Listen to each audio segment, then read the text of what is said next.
الدكتور يحيى البرمبلي، أستاذ مساعد واستشاري جراحة العظام والعمود الفقري، استشاري جراحات اعوجاج العمود الفقري، زمالة جراحة عظام الأطفال وتشوهات العمود الفقري كندا، زمالة جراحة العمود الفقري المتقدمة إنجلترا. دايما الجنف بيشبه كأنه بالظبط رواية درامية. بيبدأ بمخاوف، بيبدأ بستريس، سسبنس، يعني زي كده حالة من التصاعد في الأحداث، وممكن ينتهي نهاية سعيدة جدا. ممكن ينتهي نهاية أو بكتير إن شاء الله ينتهي على طول يعني إن هو ينتهي. فاحكي لي بقى يعني القصة دي بتمشي ازاي؟ مثال يعني. مثال يعني اقول لحضرتك مثال. كان في ولد، ممكن نعرض حتى صور بتاعته، ولد اسمه عمر عنده 15 سنة، كان عنده اعوجاج بقاله فترة زمنية. لو احنا بصينا على الصور دي، الصور اللي قبل وبعد العملية في جنب بعض، واضح الفرق طبعا الحمد لله. لكن مشكلة الولد ده ان هو العمود الفقري مش مجرد اعوجاج، لكن كان داخل عنده لجوه. يعني عليك بصيت هتلاقي جوه العمود الفقري داخل جوه القفص الصدري بتاعه، فعمل له اللي بنقول عليه ريستريكتيف لانج ديزيز، يعني الرئة بتاعته مش قادرة تتفرد تماما. ليه؟ بصوا بقى هنا الاشعه جميله قوي. الاشعه شايف حضرتك العمود الفقري يعني واخد تقريبا كل القفص الصدري. القفص الصدري مش عارف ينسجم، ينفتح كده يتمدد ولا اليمين ولا الشمال. تمام. بعد العمليه الحمد لله القفص الصدري الى حد ما شكله مستقيم. طبيعي خلاص يعني فتحت تمام 100%.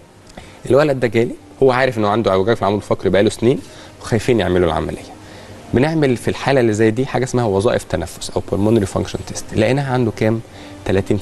30% ده كريتيكال. البني ادم الطبيعي بيبقى عنده 90%. هو عنده 30%، يعني هو عايش بتلت الكفاءه، اللي هو فتره صغيره كمان ولو فضل ماشي بالطريقه دي هو ماشي. هو ده عنيف على فكره. دي لا دي عشان هو كرونيك فقادر يعيش، عشان هو جراديوال بالظبط كده. يعني وصلت 30% بالتدريج قوي. ده لو وصلت بشكل حد يموت، يعني يموت. دي فيتال. ده حاجه قاتله. ماشي. طبعا انا ما اقدرش المسه دلوقتي، هو حالته كانتش تسمح ان انا المسه دلوقتي. عملنا بروتوكول علاجي من الفيزيوثيرابي والتمارين مع اخصائي علاج طبيعي، وفضلنا لغايه ما وصلنا الريسبيراتوري فانكشن ده اللي هو وظائف التنفس لغايه 40%. بس 40% تسمح لي ان انا اقدر اشتغل عليه. اشتغلنا عليه وعملنا العمليه عشان يتخدر بس يقوم من العمليات، وقدرنا نرجع له القفص الصدري الطبيعي ده كده بعد بالظبط 3 شهور. والحمد لله من الناس السعيده معانا جدا. ما شاء الله. بعد 3 شهور من العمليه عملنا له نفس الوظائف دي، كانت 60%. يعني احنا ضاعفنا كميه الوظائف بتاعه التنفس بتاعته في 3 شهور، وده بصراحه يعتبر انجاز يعني طبي، لان هو مش ده الطبيعي. معظم الناس الحمد لله بنلحقهم قبل كده، لكن ده كانت حالته متاخره قوي. فنيجي نبص ان الحاله دي لو كنا اهملناها او كانوا خافوا يكملوا يعملوا عمليه، كانت هتخش زي ما حضرتك قلت في ريسبيراتوري فيلير، يفقد القدره على التنفس، يحتاج اكسجين في البيت، وبعد كده ما يقدرش يتنفس خالص. دلوقتي شاب عادي خالص بيلعب رياضه وراح المدرسه وعنده وبيلعب كوره يعني.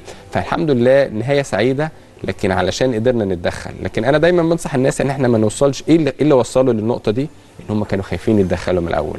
فالخوف من التدخل دايما الموضوع ده بكرره كتير بيوصلنا لنتيجه سيئه.